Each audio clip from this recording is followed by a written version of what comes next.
Le 28 décembre, notre esprit est certainement encore à la fête, réjoui des cadeaux reçus, des moments partagés en famille, ou peut-être tout simplement du repos retrouvé après un mois de décembre souvent beaucoup trop chargé. Et puis on peut se l'avouer quand même, notre corps demande sûrement une pause après avoir fait bombance tout au long de ces derniers jours, et en même temps on doit se préparer au réveillon du 31 décembre, donc on est un peu dans cet entre-deux. Je l'ai dit au début, nous sommes aussi par les choix musicaux faits pour ce culte, dans cet entre-deux, encore envie d'entendre les mélodies de Noël avant de nous plonger dans la suite, à savoir la nouvelle année. Mais en entendant ce passage de l'évangile de Matthieu, il faut bien reconnaître qu'on plonge dans une atmosphère beaucoup plus tragique et dans une urgence. L'évangéliste Matthieu est le seul à nous raconter cet épisode de la fuite en Égypte. Et c'est dû à une particularité du début de cet évangile. L'origine de Jésus est développée au sein des 2 premiers chapitres. Elle commence dans le premier chapitre par une longue généalogie de Jésus, montrant justement que Jésus s'inscrit dans la lignée des patriarches, des prophètes et des rois du peuple d'Israël. Ensuite, il y a l'annonce faite à Joseph que Marie enfante l'Emmanuel, Jésus, avec surtout cette demande de ne pas la répudier. Viendra après ce célèbre passage de la visite des mages, et enfin ce passage sur la naissance et l'identité de Jésus se termine par cet épisode que nous venons d'entendre. Donc il y a en quelque sorte un triptyque qui a pour fonction d'expliquer l'identité de Jésus et de nous conduire en tant que lecteurs à identifier Jésus comme le Messie, avec Jésus de Nazareth en Galilée. Et j'avais aussi envie de relever un autre point dans ces 2 premiers chapitres de l'Évangile que je trouvais assez intéressant, c'est que Dieu parle à Joseph à travers des songes, et ce, à 4 reprises. Tout d'abord, je l'ai dit, lorsqu'il demande en songe à Joseph de ne pas répudier Marie. Ensuite vient ce passage que nous avons entendu. En pleine nuit, par des songes, il lui dit qu'il faut fuir, partir en Égypte, parce que Hérode va massacrer les enfants de Bethléem. Quand le danger est passé, il y a de nouveau cette apparition pour lui dire « c'est bon, tu peux revenir ». Et enfin, revenir, mais finalement pas. Il faudra partir en Galilée pour éviter la confrontation avec Archelaüs qui a succédé à Hérode. Alors imaginez Marie et Joseph en exil avec un tout petit. Et le départ est extrêmement soudain, étant donné qu'il se fait de nuit. Il y a une véritable urgence à fuir le danger, à sauver ce nouveau-né. Alors si on essaie d'imaginer ce voyage, on est bien loin du cadre bucolique que vous avez sur votre feuillet, avec cette représentation de la fuite en Égypte, peinte par Vittore Carpaccio, qui est un peintre italien du XVe siècle. Si nous devions imaginer ce voyage, il nous faudrait plutôt penser à plusieurs jours de marche dans des conditions arides, parce que contrairement à ce qui nous est représenté, il n'y a pas de verdure dans cette région. C'est plutôt le désert, avec des chaleurs étouffantes la journée. Peut-être que Marie et Joseph étaient accompagnés par d'autres personnes, peut-être aussi d'autres familles qui fuyaient par peur que leur enfant soit massacré. Et puis en même temps, je ne sais pas comment vous avez ressenti cette lecture de ce passage chez Matthieu, mais il faut dire qu'on n'a pas beaucoup de détails sur le déroulement à la fois du voyage, ni sur sa durée, et on ne sait pas non plus comment se passe ce séjour en Égypte. Est-ce qu'ils ont été bien accueillis ou au contraire, ont-ils vécu dans des conditions extrêmement précaires? Mais si on se plonge dans la lecture de certains commentaires et de certaines études exégétiques, on comprend mieux pourquoi Marie et Joseph sont partis en Égypte. Dans la Bible, l'Égypte est perçue de manière ambivalente. L'Égypte est tour à tour lieu de refuge et siège d'une menace. C'est à la fois un pays qui a permis à maintes reprises aux Hébreux de survivre face à de grandes famines, mais on le sait très bien, c'est aussi le pays de la servitude, comme nous le rappelle chaque année Pâques. L'Égypte ne laisse donc pas indifférent. Et la culture biblique doit beaucoup à cette civilisation. Tout d'abord, Moïse, un des pères fondateurs du judaïsme, en est issu. Il a reçu l'éducation la plus raffinée du moment, si je peux dire, celle dispensée à la cour du Pharaon.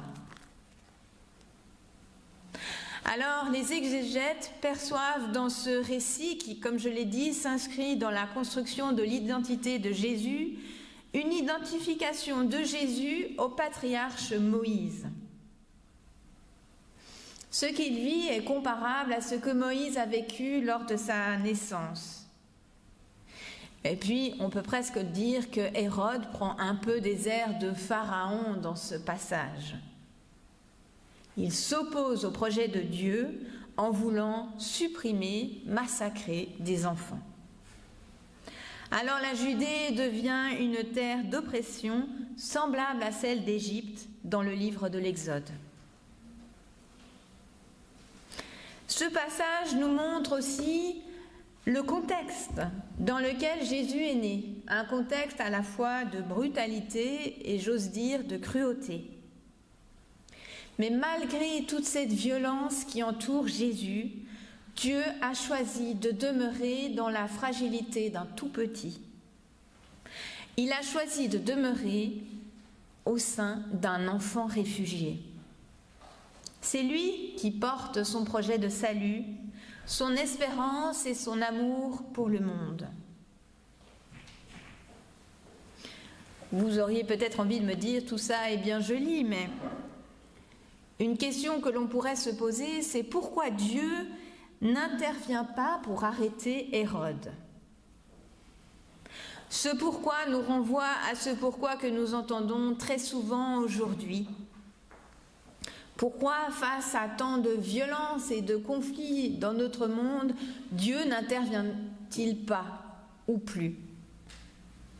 Combien de fois avons-nous entendu cette question de nos contemporains? Et puis combien de fois nous-mêmes nous la sommes posée?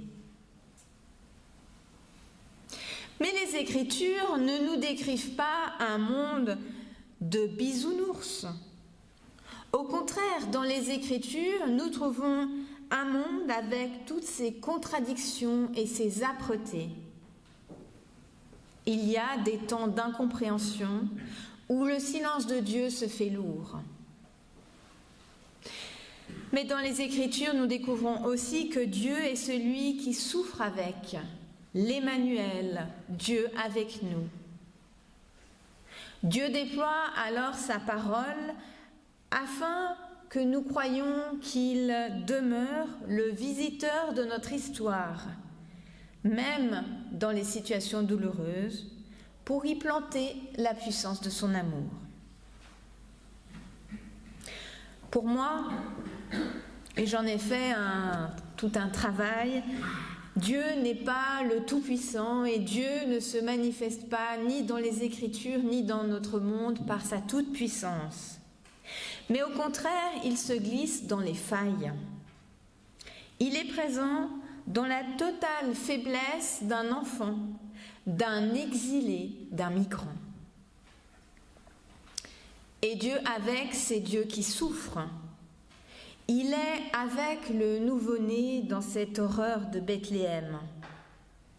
Tout comme plus tard dans les évangiles, il sera là au moment de la torture sur la croix.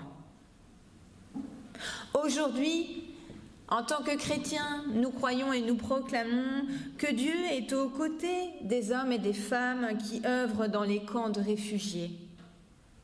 Il est aux côtés des malades et des soignants qui, durant cette période de fin d'année, travaillent dans les hôpitaux. Alors, la joie que nous avons célébrée il y a quelques jours à Noël est à faire rayonner dans nos vies. Et c'est pour cette raison que j'ai choisi ce passage de la lettre aux Colossiens, qui nous appelle à œuvrer à notre niveau, dans nos vies en tant que croyants, porteurs de cette bonne nouvelle. Pour l'auteur de cette lettre, le Christ est absolument unique. Il est la révélation de Dieu. Dieu est créateur de toutes choses et Christ est le Sauveur. Il a vaincu le mal et il renouvelle tout. Dans ce passage de l'Épître aux Colossiens, nous découvrons que la communion, que le lien avec le Christ transforme notre vie et elle nous accompagne. Alors ce passage de cette Épître aux Colossiens n'a rien de moralisant ou de culpabilisant. Nous n'avons pas à recevoir ce texte en nous disant « Ouh, mais moi j'ai de la peine à faire ceci » ou « Je n'ai pas réussi cette année à être pleinement dans cette attitude ». Ce passage ne constitue pas non plus une liste de choses que nous devrions accomplir pour être un modèle de bons chrétiens. Au contraire, ce texte nous montre comment, dans notre vie quotidienne, nous pouvons être pleinement attachés au Christ. Nous pouvons penser aujourd'hui, en ce culte régional, aux relations que nous avons tissées au sein de nos différentes communautés paroissiales, avec nos églises sœurs au sein de notre région. Et fondamentalement, toutes et tous, nous recevons la promesse d'être enfants de Dieu et c'est cette promesse qui nous transforme. Vous avez certainement remarqué qu'il est question de revêtir la compassion, l'amour, etc. Mais ce verbe revêtir n'est pas à comprendre comme un vêtement qu'on mettrait par-dessus, comme une couche un peu de vernis qu'on met par-dessus pour bien paraître. Au contraire, le verbe grec inclut la notion d'une introduction intérieure, s'introduire dedans. Revêtir, c'est revêtir en soi. C'est notre être intérieur qui est appelé à vivre cette transformation d'être aimé et enfant de Dieu.